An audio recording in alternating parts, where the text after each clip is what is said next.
আসসালামু আলাইকুম। অনলাইন থেকে কিভাবে আপনারা ডিজিটাল জন্ম সনদটি বের করবেন।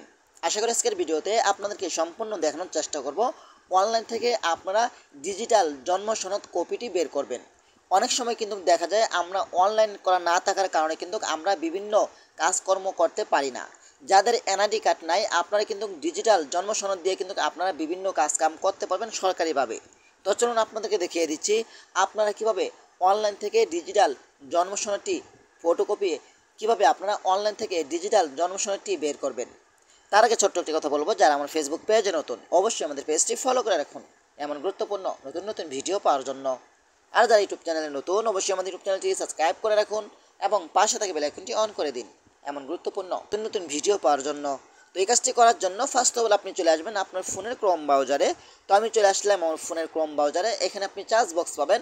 এখানে আপনাকে যেটা লিখতে হবে, এখানে প্রিন্ট টাইপ করে লিখবেন বার্থডে সার্টিফিকেট, এটা লিখে আপনি চার্জ করে দিবেন। তারপর আপনার সামনে এমন একটি ওয়েবসাইট আসবে, আপনি দেখতে পাবেন এখানে বার্থডে সার্টিফিকেট জন্ম নিবন্ধন, এখানে আপনি ক্লিক করবেন। এখানে ক্লিক করার পরে কিন্তু এখানে আপনি একটি ঘর পাবেন, দেখতে পাচ্ছেন এখানে আপনাকে বলছে inter 17 digit birthday registration number. আপনি যখন আপনার জন্ম সনদটি যখন অনলাইনে রেজিস্ট্রেশন করতে গেছেন তখন কিন্তু তারা একটি নাম্বার দিয়ে দিয়েছে, আমি আমার স্ক্রিনে দেখিয়ে দিচ্ছি। এই নাম্বারটা আপনি এখানে বসিয়ে দিবেন। ওকে, তো আমি এখানে আমার নাম্বারটি বসিয়ে দিচ্ছি। হ্যাঁ, আমি আমার সেই নাম্বারটি বসিয়ে দিলাম। এখন এখান থেকে আপনার জন্ম তারিখটা দিয়ে দিবেন। তো আমি এখান থেকে আমার জন্ম তারিখটা আমি দিয়ে দিচ্ছি। ওকে, তো আমি এখান থেকে আমার জন্ম তারিখটা আমি দিয়ে দিলাম। ওকে, তারপর এখানে বলছে 60 মাইনাস 17 কত হয়। তো আমি এখান থেকে 60 থেকে 17 বাদ দিলে কত হয় এটা আমি এখান থেকে এটা মাইনাস করে নিচ্ছি। ওকে, 60 থেকে আমি যদি 17 বাদ দিই তাহলে এখানে আপনার হবে 43। হ্যাঁ, তো আমি এখানে 43 বসিয়ে দিলাম। তো আমি এখানে 43 বসিয়ে দিলাম। ওকে, 43 বসিয়ে দেওয়ার পরে কিন্তু এখান থেকে আপনি চার্জ অপশনেতে ক্লিক করে দেবেন। বাস, চার্জ অপশনেতে ক্লিক করে দেওয়ার পরে কিন্তু আপনার জন্ম সনদটি খুব সহজে আপনার সামনে অনলাইন কপি হয়ে আসবে।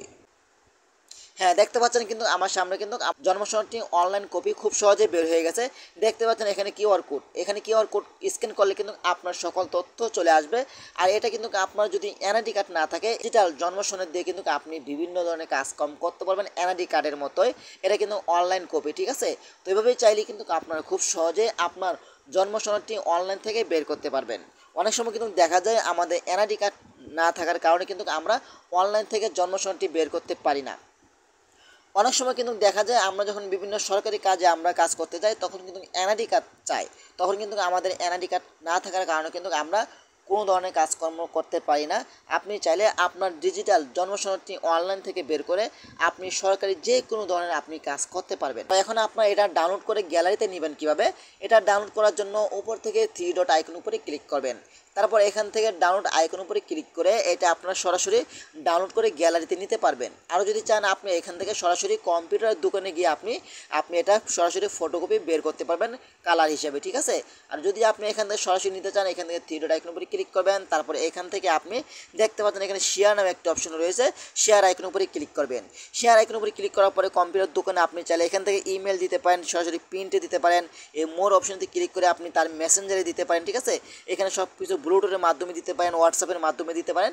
দিয়ে আপনি কম্পিউটার দোকান থেকে এটা বের করে আপনি বিভিন্ন কাজে আপনি ব্যবহার করতে পারবেন। তো আশা করি ভিডিওটা বেশি বেশি শেয়ার করে দিবেন আপনাদের বন্ধুদের মাঝে, তারাও যেন উপকৃত হয়।